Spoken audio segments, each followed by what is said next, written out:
الحمد لله رب العالمين والصلاة والسلام على أشرف المرسلين. Le contrat de transport international. Le transport international est un transport effectué avec le franchissement d'une frontière. Le contrat de transport international est régi par la Convention relative du contrat de transport international de marchandises par route, dite CMR, établie à Genève en 1956 et entrée en vigueur en 1958. La CMR s'applique dès le début d'un transport international.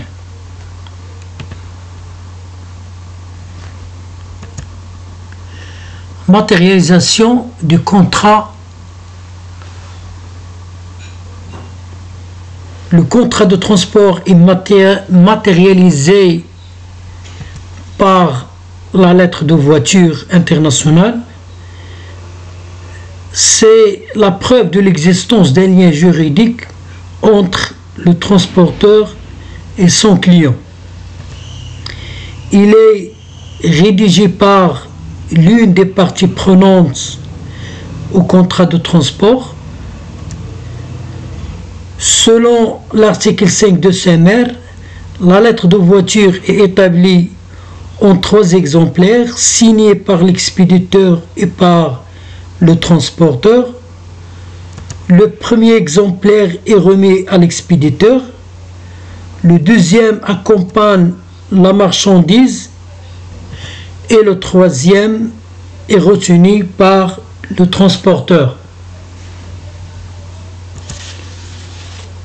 Cause d'exonération de responsabilité du transporteur.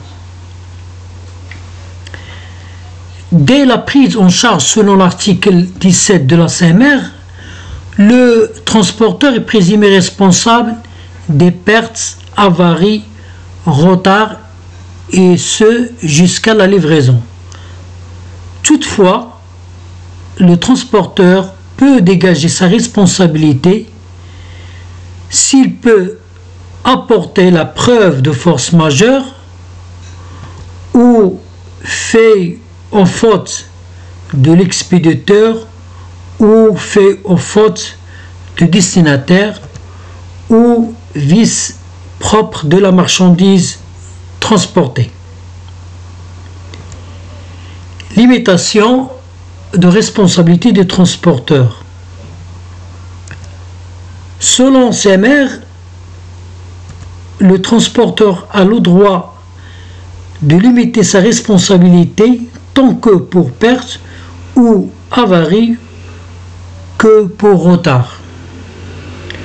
En cas de perte ou avarie, l'indemnité versée est d'un maximum de 8,33 DTS par kilogramme brut de marchandises.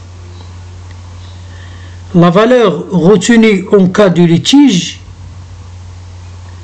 est la valeur de la marchandise au lieu et à l'époque de la prise en charge selon l'article 23 de CMR. En cas de retard, la CMR ne prévoit pas de délai de livraison, mais en cas de dépassement des délais convenus ou raisonnables, il fixe l'indemnité au prix de transport ou selon la déclaration d'intérêt spécial à la livraison.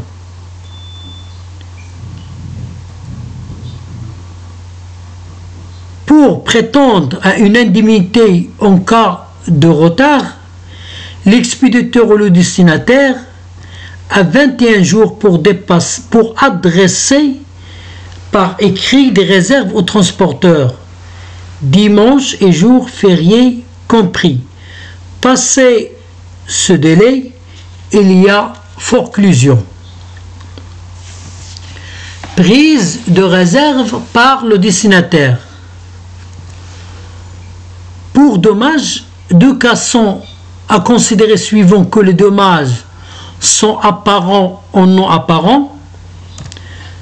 Pour dommages apparents, le destinataire doit à la livraison prendre des réserves écrites sur le document de transport pour engager valablement la responsabilité du transporteur.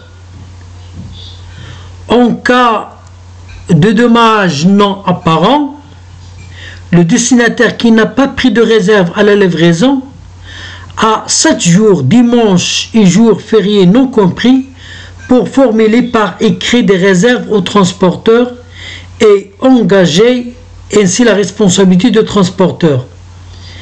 Passé le délai de 7 jours, le transporteur est présumé avoir livré en bon état et intégralement la marchandise. Prise de réserve par le destinataire. Pour perte totale, selon SEMER, la perte totale est l'absence de livraison. Dans le cas de délai de livraison convenu, la marchandise est considérée comme perdue au bout de 30 jours à compter de la date de livraison prévue. Le transporteur doit verser l'indemnité définie dans le cadre des limitations SEMER, sauf clause particulière. Dans le cas absence de délai convenu, la marchandise est alors considérée comme perdue au bout de 60 jours suivant la prise en charge. Indemnisation. Selon l'article 23, paragraphe 3 de la SEMER, l'indemnité versée est d'un maximum de 8,33 DTS par kilogramme brut. Prescription. L'article 32 de la SEMER stipule une année à compter de la livraison de la marchandise, 3 ans en cas de faute lourde. Wassalamu alaikum wa rahmatullahi ta'ala wa barakatuh.